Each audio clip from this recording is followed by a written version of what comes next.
Hey everyone, welcome back for another deep dive. Today we are tackling a really heavy topic, hmm the Israel-Gaza conflict, Yeah. specifically the recent developments. Yeah. This war has been going on for 15 months now. It has. It just keeps going. And you guys have given us a ton of material to go through. We have news reports, Yeah. photo essays, firsthand accounts. And it seems like everyone wants to get to the bottom of what's actually happening on the ground, Right. especially the impact on the people, beyond the numbers and the headlines. I mean, it's a very critical time right now. A lot of talk about ceasefires, but we're also seeing some of the worst violence since the war began. So let's just get right into it. Okay. Um, a lot of the sources that you guys sent in, like France 24 and The Guardian, are all reporting on these Israeli airstrikes that just hit Gaza yesterday. Right.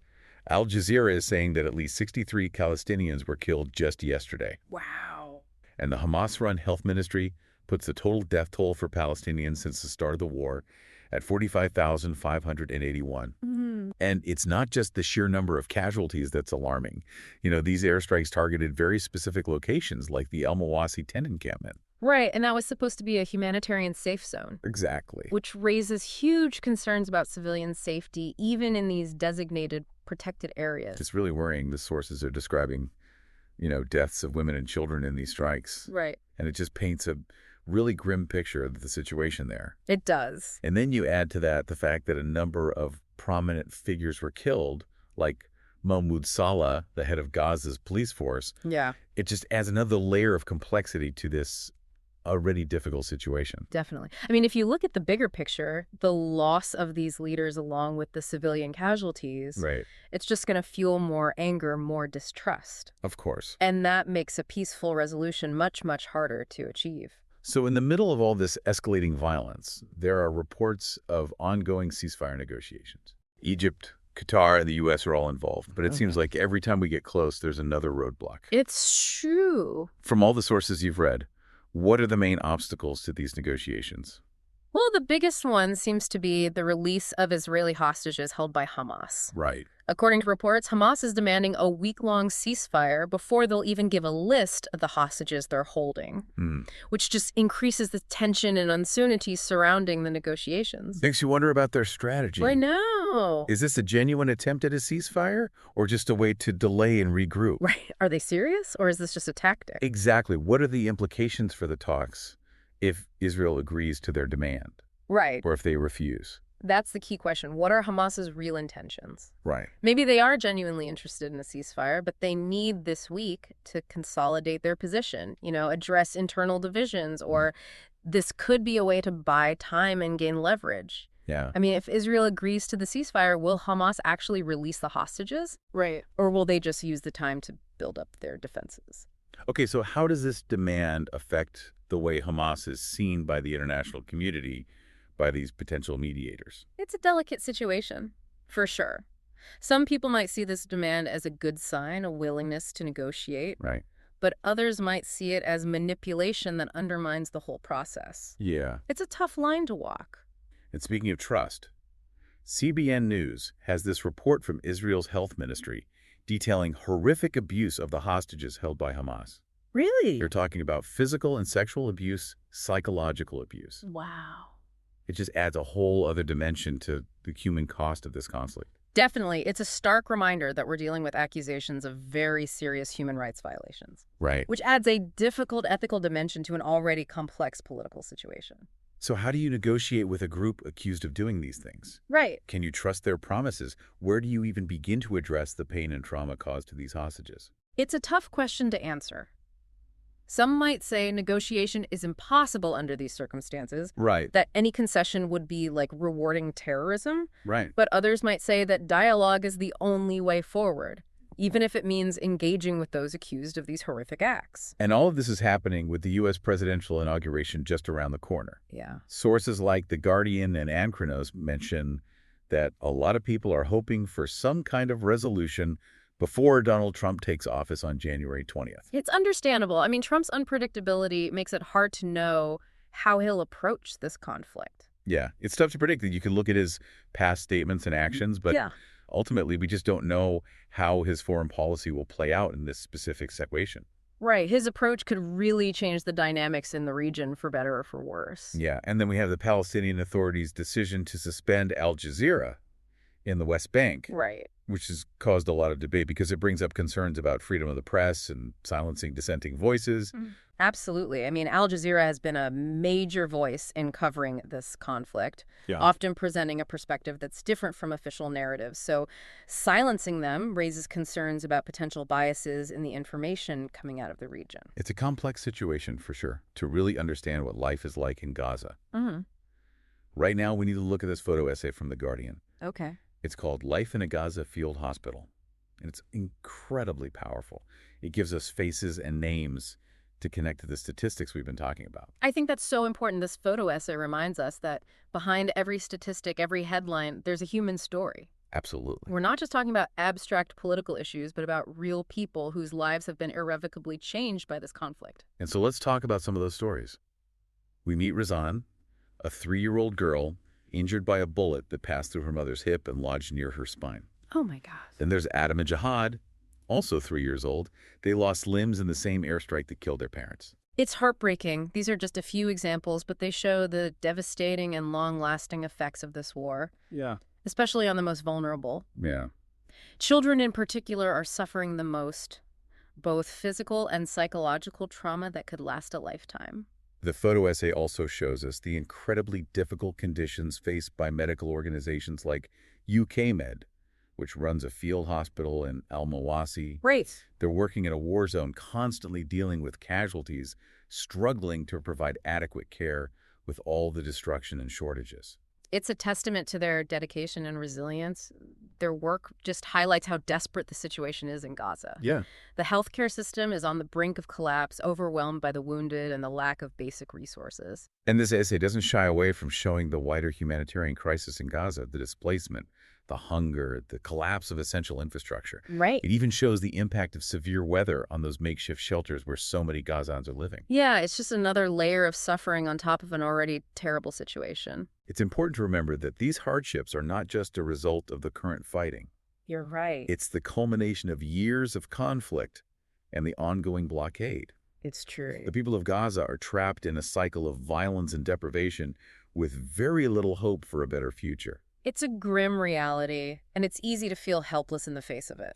It is, but before we get too bogged down in all the bleakness, Right. I think it's important to look at the Israeli perspective on this conflict as well. I agree. You know, understanding both sides of the story is crucial if we even want to imagine a path towards peace. Absolutely. And it's crucial to remember that even within Israel, there are diverse viewpoints on this conflict. Right. There are those who strongly support the government's actions, those who vehemently oppose them, and those who fall somewhere in between.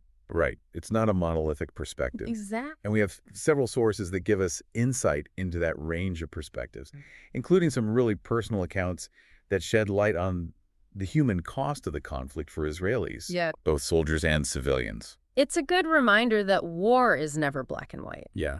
There are complexities in human experiences that defy categorization.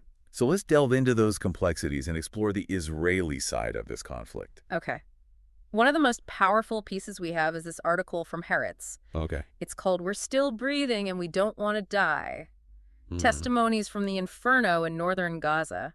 Wow. It gives us a glimpse into the lives of Israelis who are living under constant threat of rocket attacks. Right. It's a side of the story we don't often hear. Exactly. You know, it's easy to get caught up in the larger political narrative Yeah. and forget about the impact on individuals. And this article really gives a voice to those individuals. You Yeah. know, it highlights the fear and uncertainty that so many Israelis face every single day. Right. They live with the constant threat of rockets falling at any moment. Exactly. Disrupting their routines, shattering their sense of security. There's this one quote that really stuck with me. Oh, yeah. It's from a resident of Aladero, Right. a town that's frequently targeted by rockets. Right. And they said, you never really relax. Well, You're always listening for the sirens, always wondering when the next attack will come. that constant tension must be incredibly draining. And it's not just the physical threat, it's the psychological toll. Absolutely. The anxiety, Yeah, the disrupted sleep, right. the difficulty concentrating on everyday tasks.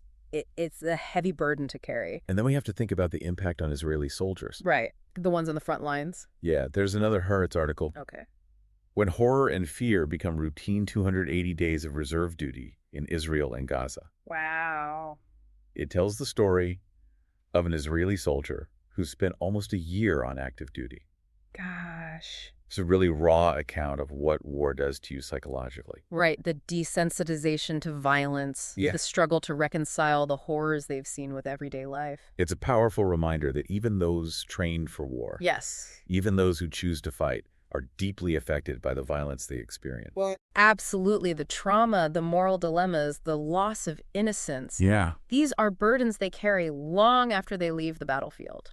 It makes you wonder about the long-term effects. It does. How do these soldiers reintegrate back into civilian life after experiencing such intense and prolonged trauma? It's a crucial question, and one that needs more attention. Yeah. These soldiers need support. They need understanding. Right. They need resources to help them process what they've been through. So while we're talking about the Israeli perspective, we can't forget about the internal debate. Right. The diversity of opinions within Israel itself. It's not a homogenous society. There's a spectrum of viewpoints. Absolutely. Some people fully support the government's military actions, Right. believing they're necessary for national security. And others are critical of that approach. Right. They advocate for dialogue and peaceful solutions. Exactly. And we see this tension in several articles, Yeah. like this one from the New York Times, about the controversy surrounding UNRWA. Right. The UN Agency for Palestinian Refugees. Can you explain a little more about UNRWA and why it's such a point of contention? Sure. UNRWA was created in 1949 to help Palestinian refugees who were displaced by the 1948 Arab-Israeli War. Okay. They provide essential services like education, healthcare, and social services in Gaza, the West Bank, Jordan, Lebanon, and Syria. So why is it controversial? Well, the Israeli government is very suspicious of UNRWA. Okay. They accuse them of perpetuating the conflict by supporting a right of return for Palestinian refugees to what is now Israel. Which Israel rejects. Exactly. They also accuse UNRWA of being biased against Israel, and even claim that Hamas uses UNRWA facilities for military purposes. That's a pretty serious accusation. It is, and it's led to calls from some Israeli lawmakers to ban UNRWA completely from operating within Israel. Wow. But the UN has warned that this would have devastating consequences for Palestinians. Right, especially in Gaza, where UNRWA is a lifeline for so many people. Exactly. It's a very complex situation with strong opinions on both sides. Another example of how this conflict is about more than just land or political power. Right. It's about deep-seated beliefs. Yes. Historical narratives. Yeah, and fundamental disagreements about identity and justice. And those are much harder to resolve than territorial disputes or political disagreements? Okay, shifting gears a bit. Sure. There's this article from Huffington Post Italia. Okay. The title translates to Jubilee War in Gaza Radicalization: Why the Risk of Terrorism in Italy is Increasing. It argues that the war in Gaza is actually contributing to a higher risk of terrorism in Italy. Interesting. It seemed a bit out of left field to me at first. Yeah, I can see why you'd think that. Yeah. But it does raise an important point about the broader impact of this conflict. Okay. The article highlights how this war can fuel radicalization, Right. both among people who identify with the Palestinian cause Yeah. and those who see it as a clash of civilizations. So it's a reminder that this conflict doesn't exist in a vacuum. Right, it has ripple effects impacting other parts of the world. So we're not just talking about a regional conflict, No. but one that could contribute to global instability. Exactly. The article focuses on Italy. Right. But this dynamic could be happening in other European countries as well. Yeah, even further afield. Possibly, this conflict can become a focal point for extremist groups Yeah. looking to recruit and incite violence. It's a sobering thought, it seems like. No matter where you stand on this conflict, Yeah, the consequences extend far beyond Israel and Gaza. absolutely. It's a conflict with global implications, Right. which makes understanding it and engaging with it all the more important. So we've explored the escalating violence, Right. the stalled negotiations, Yeah. the humanitarian crisis, Yeah. and we've looked at the human experiences of this conflict from both the Palestinian and Israeli sides. We have. It's a lot to process, and I imagine some listeners might be feeling overwhelmed by it all. It's understandable this is a complex and multi-layered conflict Yeah. with a long and painful history. But even in the face of all this complexity, I believe there's still room for hope, for dialogue, for working towards a better future. I like that it would be easy to just give in to despair. It would. But focusing on the possibility of a better future is so important. It is. But how do we get there? Yeah. Where do we even begin to find solutions in all this chaos and suffering? Yeah. It feels like we're at a crossroads, right? It does. We've seen the devastation, we've heard the stories, and we've grappled with just how complex this all is. Right. It's hard to see a path forward.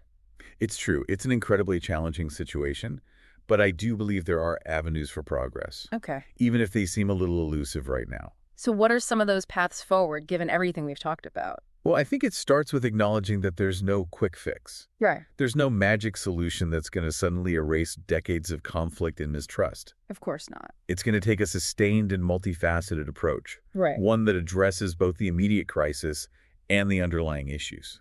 Okay, so what might that look like, practically speaking? Well, first and foremost, there needs to be a genuine commitment to a ceasefire. Both sides need to agree to lay down their arms and engage in good faith negotiations. Right, but that's not going to be easy. No, it won't. Given the level of animosity and distrust right now? It's true, but it's an essential first step Okay, to de-escalate the violence and create some space for dialogue. but even if we get a ceasefire that doesn't address the root causes of the conflict. You're absolutely right. A ceasefire is just the starting point. Right. It buys us some time and creates a window of opportunity, Okay. but it has to be followed by a serious commitment to addressing the underlying issues that fuel the conflict. So in your opinion, what are some of those key issues? Well, we've touched on several of them already. The status of Jerusalem, the issue of Palestinian refugees and their right of return, the blockade of Gaza, the settlements in the West Bank. Right. These are all contentious issues that need to be addressed in a just and equitable manner. Yeah, those are some pretty big hurdles to overcome. They are. Do you think there's any realistic hope for a negotiated settlement that addresses all of these issues? It's a daunting task, and I'm not going to pretend to have all the answers. Right. But I do believe it's possible, Okay. however improbable it may seem right now. Okay. It requires a willingness to compromise from both sides. Of course. A willingness to listen to the other side's grievances Right. and to acknowledge the pain and suffering that this conflict has caused. To both Palestinians and Israelis. Yes, and it requires strong leadership, Okay. both within Israel and Palestine Right. and from the international community. Leaders who are willing to take risks and challenge the status quo. Absolutely. Leaders who prioritize peace over political expediency. And what about the role of the international community in all of this? Right. We've seen different countries and organizations get involved to varying degrees. Yeah. But what can they actually do to help create a lasting peace? Well, the international community has a crucial role to play both as mediators and as guarantors of any future peace agreement. Okay. They can provide diplomatic support, economic incentives, Right. and security guarantees to encourage both sides to move towards a negotiated settlement. Okay. They can also play a vital role in rebuilding Gaza and fostering economic development in the Palestinian territories. So it sounds like we need a combination of things. Yes. Political will, skillful diplomacy, Right. and a real commitment to economic and social development. Exactly. And I think it's important to remember that peace building is a long-term process. Of course. It doesn't happen overnight. Yeah. It requires patience, perseverance. And a willingness to have difficult conversations. Absolutely. So while we wait for those big political solutions to come together, Right. what can we do as individuals? Hmm. I'm sure a lot of our listeners are feeling a mix of anger, sadness, and helplessness Yeah, I understand. after hearing about this conflict. So what actions can we take to make a positive difference? That's a great question. I think the first step is to stay informed, Okay. to keep learning about this conflict and the complexities involved. Right. Read articles from different sources, listen to podcasts like this one, seek out diverse perspectives. Yeah, it's easy to get stuck in our own echo chambers. It is. Just consuming information that reinforces what we already believe. Right. But it's so important to engage with different viewpoints. It is even those we disagree with. Right. That's crucial for developing a nuanced understanding of the situation. I completely agree. And beyond staying informed, we can also support organizations Yes. that are working to promote peace and reconciliation in the region. Absolutely. There are so many groups doing incredible work on the ground, providing humanitarian aid, fostering dialogue, advocating for human rights. Yeah, and don't underestimate the power of just talking about this conflict. with Hmm. friends, family, colleagues, Too. sharing what we've learned, having thoughtful discussions, raising awareness, all of that can help shift public opinion and create pressure for change. Absolutely. Every conversation, every act of solidarity, every donation to a worthy cause, no Yeah. matter how small it might seem, Right. it all contributes to building a more peaceful and just world. So as we wrap up this deep dive into the Israel-Gaza conflict, I think the key takeaway is this. Okay. The situation is incredibly challenging, but it's not hopeless. Right. There are paths towards peace, but they require a concerted effort from all sides. You do. Political leaders, the international community, and individuals like ourselves. I agree wholeheartedly. We can all contribute to creating a more hopeful future for Israelis and Palestinians Right. by staying informed, engaging in dialogue, and supporting those who are working for peace. Thank you for joining us on this deep dive. It was my pleasure. We encourage you to keep exploring this topic, Yeah. keep seeking out those different perspectives, and engage in meaningful conversations. Remember, peace is not a destination, it's a journey. And while the road might be long and difficult, it's a journey worth taking.